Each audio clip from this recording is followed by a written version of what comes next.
Hey, Stan Deaton with the Georgia Historical Society. Welcome back.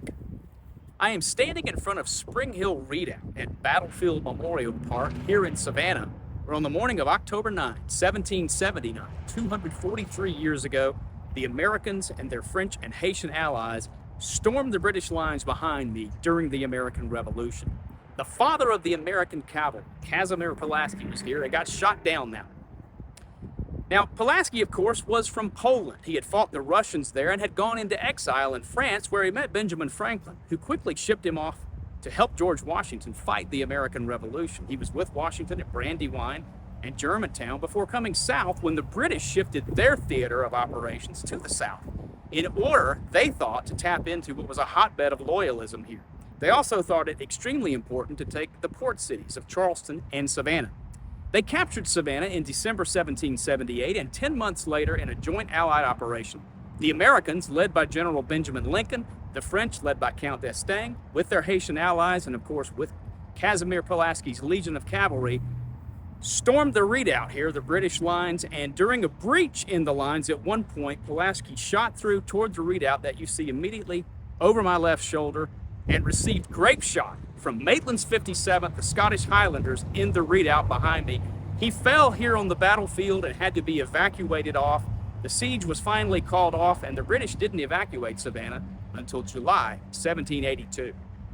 The Americans and the French had their ships anchored in Thunderbolt, Georgia, outside of Savannah, out here on the Wilmington River at what was then Greenwich Plantation. It's now Greenwich Cemetery here in Savannah. Casimir Pulaski, mortally wounded by grape shot, was brought out here where the grape shot was extracted by a doctor. That grape shot now in the possession of the Georgia Historical Society. And there are two stories as to what happened to Casimir Pulaski at that point in the Pulaski lore and legend. One is that he boarded the ship Wasp, bound for Charleston, died aboard ship, and was buried at sea.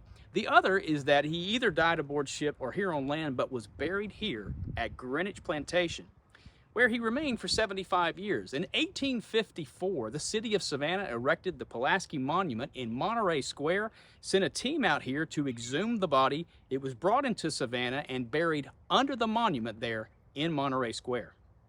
We're now in Monterey Square here in downtown Savannah with the Pulaski Monument behind me. The remains brought from Greenwich Plantation in 1854. 142 years later, in 1996, the city of Savannah decided to refurbish this monument, took it down, and exhumed the remains, hoping that science could answer the question that history had not been able to. Was this, in fact, the place where Casimir Pulaski was buried? Was that the body that was under this monument?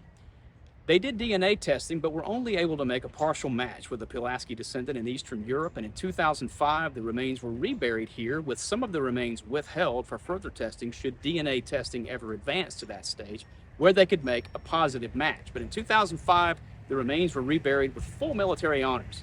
Fast forward 10 years to 2015, Dr. Virginia Estabrook and Lisa Powell of Georgia Southern University were able, with the help of the Smithsonian Channel, to do a better DNA match with that descendant of Pulaski in Eastern Europe, and they confirmed that, in fact, this was the body of Casimir Pulaski.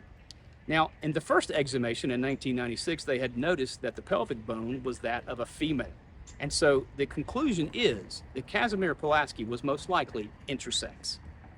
The father of the American cavalry still lies buried here in Monterey Square under the Pulaski Monument as we commemorate the 243rd anniversary of the Siege of Savannah in 1779.